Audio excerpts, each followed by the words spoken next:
Hey YouTube, TheSecondFlock here. Now, on the last video I made, I quickly went through all the cards in the Spellcaster's command structure deck.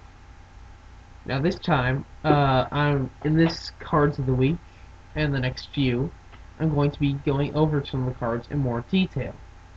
Remember, some of these cards you can get from other places, but this one structure deck.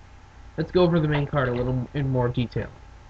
The Master Magician, a 7-star monster that's dark, a spellcaster with an effect. Now, for having 7 stars and 2700 attack, I find that pretty good myself. Along with his 1700 defense, which isn't really that high, but still, it's okay, I guess. But the main thing I want to go over is his effect.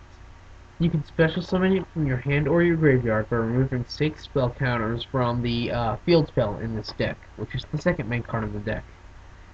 Now, spell counters are normally hard to get, but after this deck came out, they became really easy, as you'll see later. When you do, add a spell card from your graveyard to your hand. So basically, it's a Magician of Faith that you can reuse over and over and over every time it dies. Once per turn, you can discard 1 spell card to destroy 1 card on the field.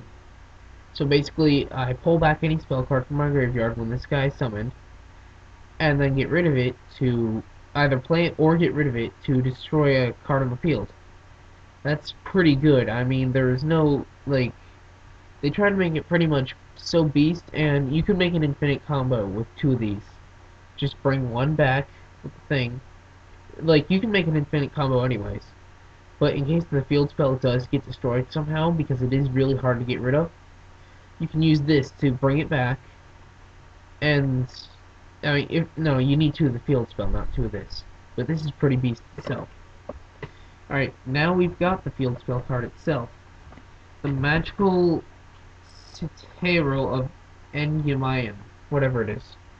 This is the card that is needed to use to special summon the Endymion, the Master Magician. Sorry, I think I've got a cold or something. Anyway, it's a field spell card, and what it does is, every time a spell card is activated, it gets a spell counter. Great, so we need to activate 6 spell counters to special summon a monster that then acts like a Magician of Faith. No.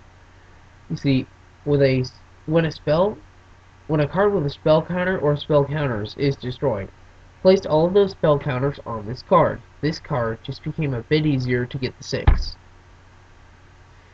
Let's see, if you would activate a card's effect by removing a spell counter from a card you control, you can remove spell counters from this card instead, so it pays for itself.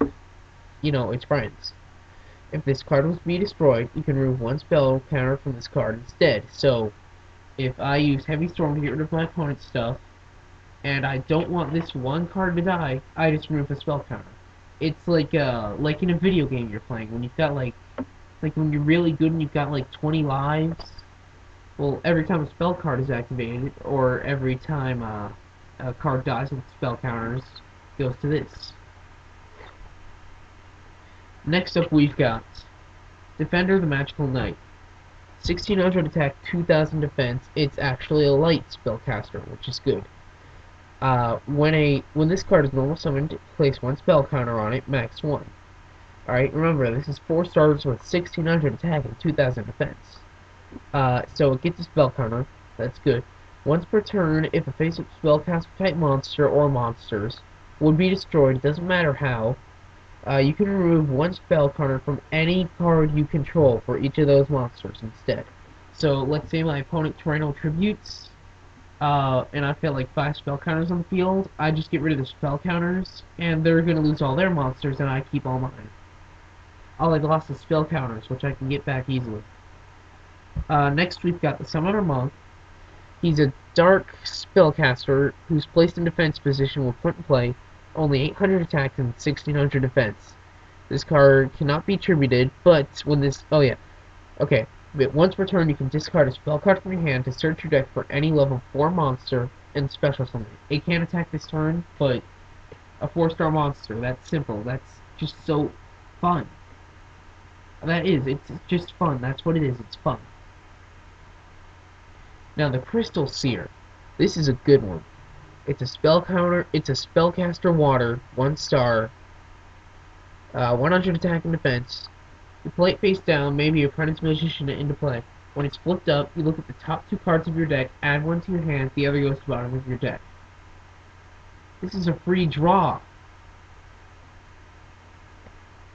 That's a little powerful. I mean, remember Skelangel lets you draw a card when it's flipped up. This card lets you draw a card out of the top 2 cards of your deck when it's flipped up, and can be Apprentice Magician summoned. Final card for today is Magical Exemplar. Earth, 4 stars, 1700 attack, 1400 defense. Each time a spell card is activated, this card gets 2 spell counters, not 1, but 2. On this card, once per turn, you can remove any amount of... Oh, this is the one. You remove any amount of spell counters from this card to special summon a monster from your graveyard equal to the amount of spell counters destroyed. Basically, if I have this and a whole bunch of spell cards are activated, and it now has like 7 cards. Remember, this thing helps too. Pay for some of the counters if I want. Then I can summon this from my graveyard for free. That is Beast. I mean, there is no reason not to get this deck if you have $10 plus tax. If you have $10, go out right now and buy the deck. That is what you need to do. It's also got 36 other cards, most of which I'll be going over in the next couple of weeks, or whenever I decide to do it, because really, this is not really cards of the week. This is like cards of the whenever the second flock decides to get off of his lazy butt and do card of the weeks. This is the second flock signing off.